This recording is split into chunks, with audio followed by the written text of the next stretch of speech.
सुंदरबन इलाके में रहने वाले ग्रामीणों पर हर समय जंगली जानवरों का खतरा बना रहता था। खास तौर पर जो युवक घने जंगलों में लकड़ियां लेने जाते थे, उन पर कभी भी बाघ हमला कर सकते थे। यही वजह थी कि वे सब पेड़ों पर तेजी से चढ़ने और उतरने का प्रशिक्षण लिया करते थे। प्रशिक्षण गांव के ही एक बुजुर्ग दिया करते थे, जो अपने समय में इस कला के महारथी माने जाते थे।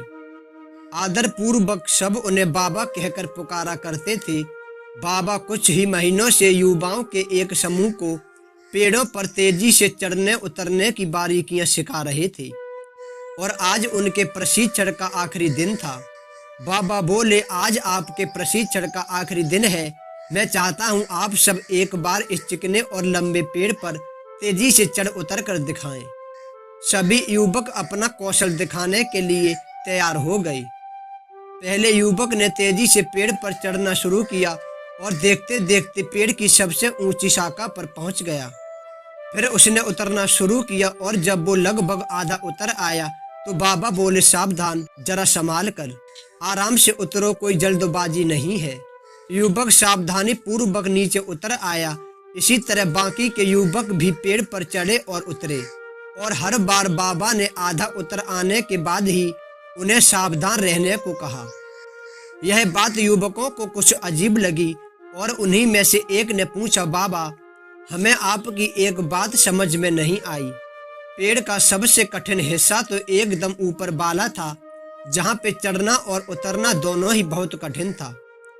आपने तब हमें सावधान होने के लिए नहीं कहा, पर जब हम पेड़ का आधा हिस्सा उतर आए और बाकी हिस्सा उतरना बिल्कुल आसान था, तभी आपने हमें सावधान होने के निर्देश क्यों दिए?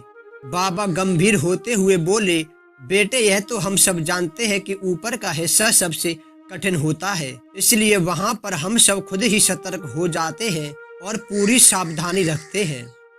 लेकिन जब हम अपने लक्ष्य के समीप पहुंचने लगते हैं तो वह हमें बहुत ही सरल लगने लगता है।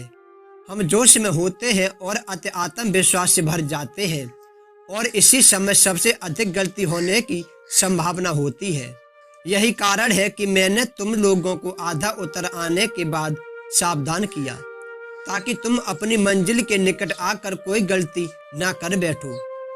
युवक बाबा की बात समझ गए। आज उन्हें एक बहुत बड़ी सीख मिल चुकी थी।